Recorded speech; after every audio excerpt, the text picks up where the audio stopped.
नमस्कार, आप देख रहे हैं नेक्स्ट 9 न्यूज और मैं हूं आपके साथ दिनेश कुमार। आम आदमी पार्टी के संयोजक अरविंद केजरीवाल और पंजाब के मुख्यमंत्री भगवंत मान आज गुजरात के दौरे पर हैं। गुजरात दौरे पर वो जेल में बंद अपने विधायक चैत्र वसावा से मिलने पहुंचे हैं। इस दौरान अरविंद केजरीवाल केंद्र सरकार पर काफी हावी दिखाई दिए।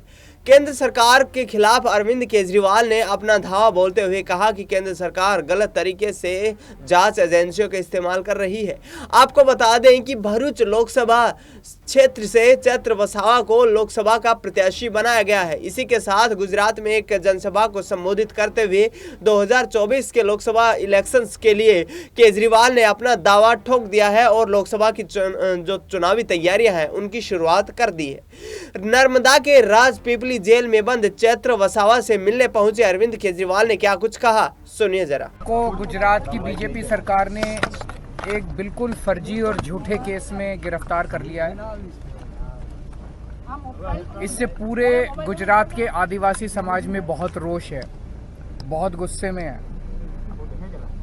केवल उनको गिरफ्तार नहीं किया, उनके साथ साथ उनकी धर्मपत्नी शकुंतला बेन को भी गिरफ्तार कर लिया है। ये तो हद हो गई। ये तो एक तरह से शकुंतला बेन तो आदिवासी समाज की बहू है, उनके घर की बहू है।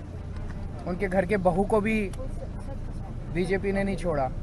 तो पूरा आदिवासी समाज रोष में है। कल हम लोगों ने रैली भी की थी जिसमें हज़ारों लाखों की संख्या में लोग आए थे, उन्होंने अपना गुस्सा जाहिर किया था। अभी हम उनसे मिलके आ रहे हैं, चैत्र वसावा जी से जेल के अंदर। शकुंतला बेन से भी मिले हम लोग। दोनों ठीक हैं, स्वस्थ हैं, हौसले बुलंद हैं, लड़ेंगे, संघर्ष करेंगे और अंत पंत में बीजेपी को गुजरात से उखाड़ के फेंकना है और जनता उखाड़ के फेंकेगी। हम लोग तो बहुत छोटे हैं कि अब इनकी हद हो गई है। सर से पानी उतर गया है इनके अत्याचार का, इनकी तानाशाही का। जिसको मर्जी पकड़ के जेल में डाल देते हैं। चैत्र वसावा का कसूर क्या था? चैत्र वसावा जनता के लिए लड़ते हैं। जब फॉरेस्ट डिपार्टमेंट वाले जनता पे झूठी एफआईआर करते हैं तो चैत्र वसावा उनके लिए लड़ते हैं। जब उनकी किसानों की ज़मीनें छीन ली जाती है तो चैत्र वसावा उनके लिए लड़ते हैं। चैत्र वसावा उनके स्कूल और अस्पताल के लिए लड़ते हैं। तो जनता के मुद्दे उठा रहे थे जिसकी वजह से उनको जेल में डाला गया। कल हमने ऐलान किया है कि चैत्र वसावा भरूच सीट से लोकसभा के लिए लड़ेंगे और अगर वो बाहर आते हैं, हम पूरी कोशिश कर रहे हैं कि सुप्रीम कोर्ट से उनको बेल मिले। उनकी वाइफ की बेल 20 जनवरी को लगी है और उनको भी जल्दी बेल मिले।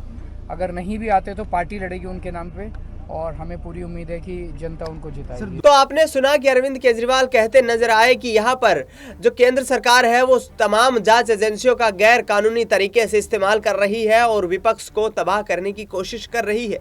इसके अलावा अरविंद केजरीवाल ने यह भी कहा कि 2024 में आम आदमी पार्टी सक्रिय भूमिका में नजर आएगी और मजबूती से चुनाव लड़ने वाली है।